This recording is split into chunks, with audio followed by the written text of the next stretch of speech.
इंजिनियरच्या नावानं दे ग माय, च्या नावानं दे ग माय, कलेक्टरच्या नावानं दे ग माय, विभागीय आयुक्ताच्या नावानं दे ग माय, इंजिनियरच्या नावानं दे ग माय, घरकुलासाठी पैसे दे ग माय. बाबा देव आहे दिले बाबा.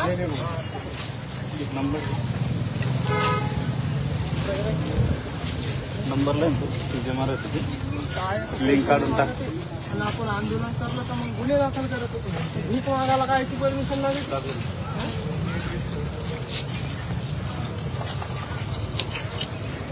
बाबा. इंजिनियरच्या नावानं दे बाबा, दे बाबा, दे बाबा, दे कोणासाठी दे बाबा.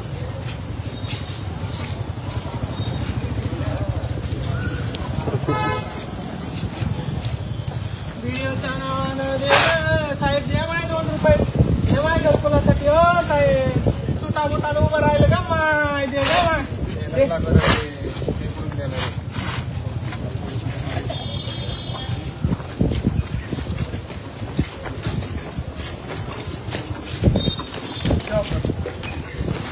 आता इथं काही मागायची नाही आपल्याला, आपण दे आता देऊ.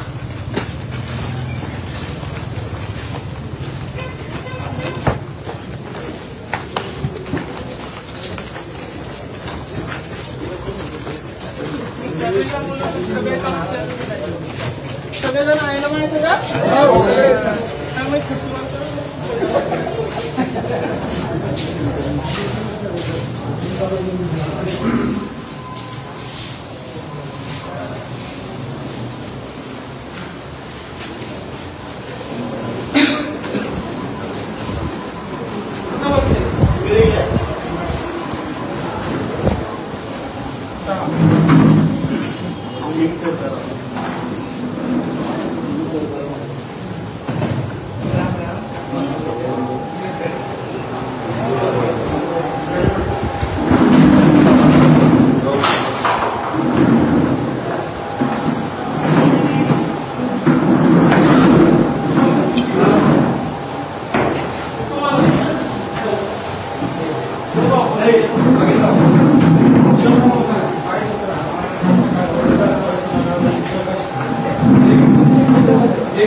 विषय असा आहे,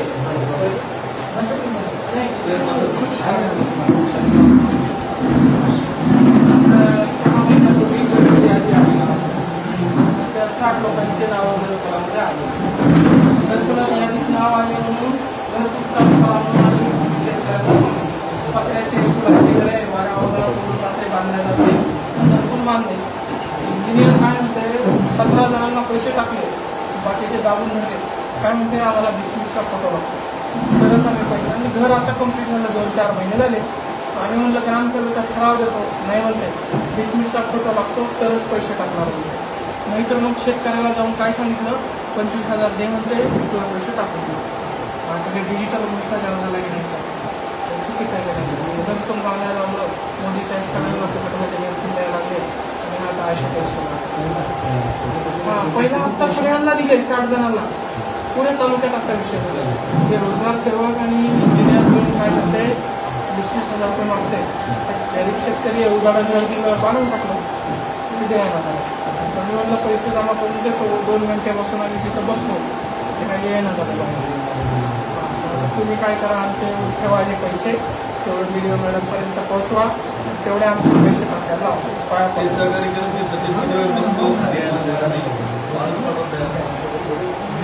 तिकडे अर्ज केले. एक निवेदन पाठवतोय आपल्याला, 1-2-4 ओळी निवेदन तयार करून तुम्हाला देतो. एक फोटो घेऊन टाकू सर, म्हणजे टोकरीला फक्त हात लावा. एवढं आम्ही मेहनत करून जमा केलं. हो सर, 4 घंट्यापासून जमा केलं. हो सगळे घेणारे फोटो